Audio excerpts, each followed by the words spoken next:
Here is an independent texting us, Sherry from South Carolina. I'm an independent and I see both sides. This is the most pathetic thing I've seen.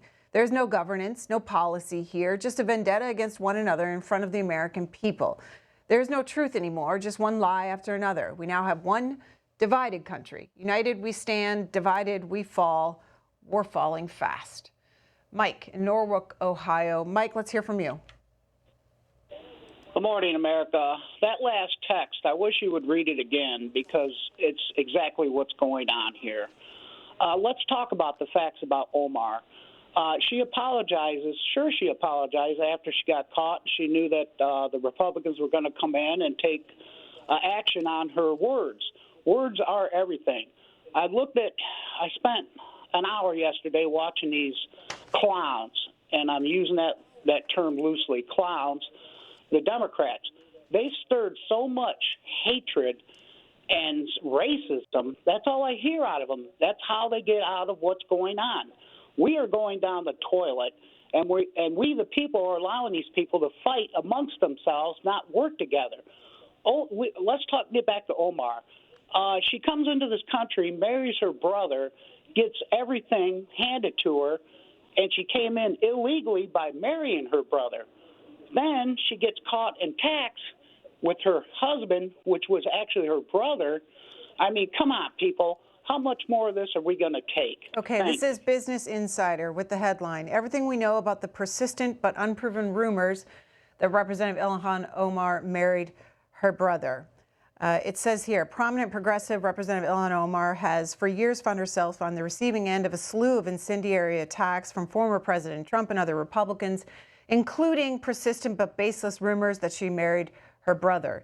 Representative Lauren Boebert of California is the latest high-profile conservative to revive the unverified claim.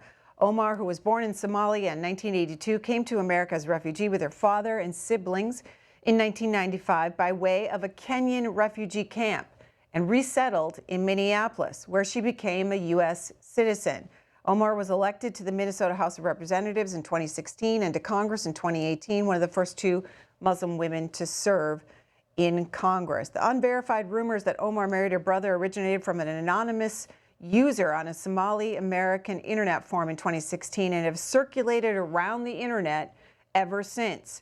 Conservative bloggers have claimed that Omar's second husband, a British citizen, is her brother and that she married him to help fraudulently gain a U.S. green card. There is no hard evidence, like a birth certificate or other legal documents, has surfaced to prove that Elmi is Omar's brother or that any fraud was committed. Yet Omar has still yet not explained some discrepancies and inconsistencies in her marriage history.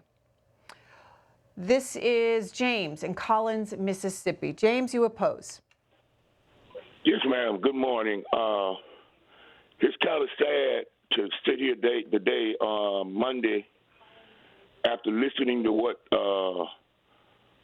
this previous voting of last year about people being voted into office. It's kind of sad to see where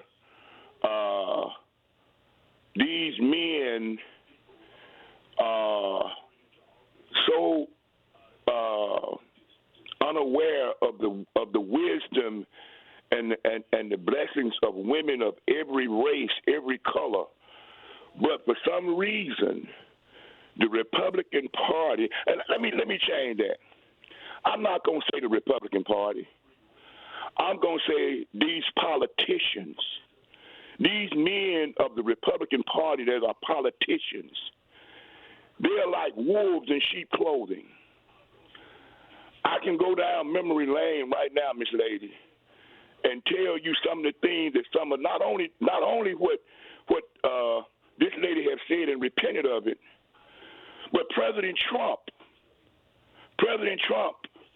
have said awful things about everybody.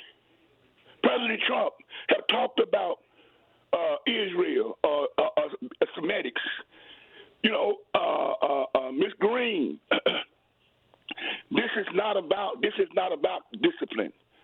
This is about a racial and prejudice an evil time from one side that cannot win by respect. They do not respect women. They even lied against the lady from Arizona when she stood up and said that President Trump was the main leader of January 6th. All right. Understood, James. I'm going to get in Richard, who's in Savannah, Georgia, supports the resolution. Richard. Good morning, Greta.